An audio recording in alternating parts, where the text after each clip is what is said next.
Oh, cool. All right, you still got me locked on? Cool.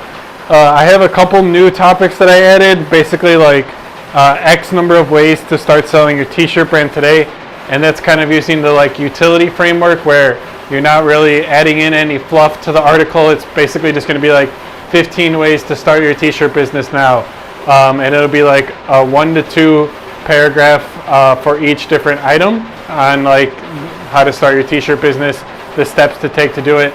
No fluff, just going to be dedicated all to that. I have X ways you can use heat transfers to make money.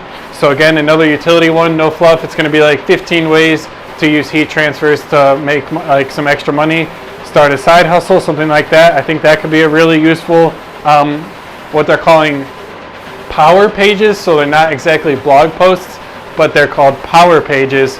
And you do that to basically create really valuable content for what is called your link creators.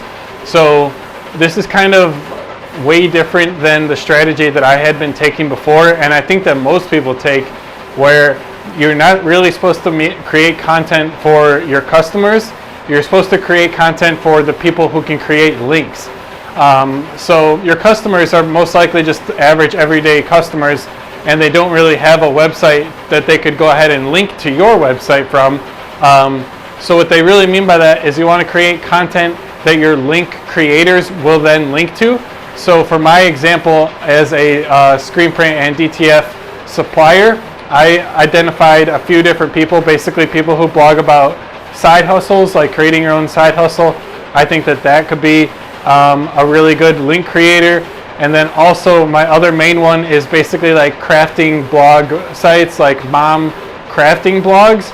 I think that those also will be a really good niche in terms of my link creators. So that's just an example for you guys to help put what I'm saying into perspective.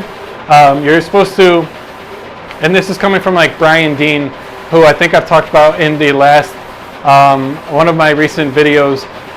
He's basically he's the founder of backlinko.com, and if you aren't familiar already, backlinko.com is one of the most like authoritative sites in SEO and getting backlinks. So a pretty reputable source. I really like the content that he's created. Some of the things that I've already implemented that he says I've put into practice and am seeing good results for. So I can speak to the efficacy of Brian Dean and his content ideas. So I'm really looking forward to giving this a good shot, giving it my all, and creating some really good power pages. I know I've kind of drifted pretty far away from where I was originally talking about. So yeah, you want to identify your link creators, and then once you've identified them, you want to create power pages based on topics that your link creators are already talking about. So I could definitely do like a long form video on this if you guys are interested.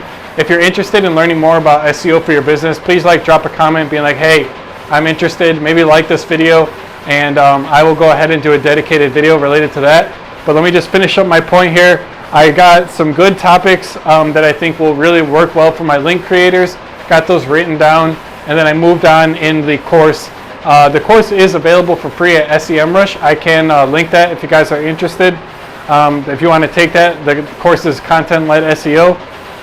But yeah, good hour actually. I just wish that I had some more time dedicated to it. As you can probably hear, I am running our full color printer with some of our WW transfer designs, currently at 63% of the way through this order. So once this is done, I will go ahead and cut the film for it so that we can hand that off to Christian and he can get cutting each of the individual transfers up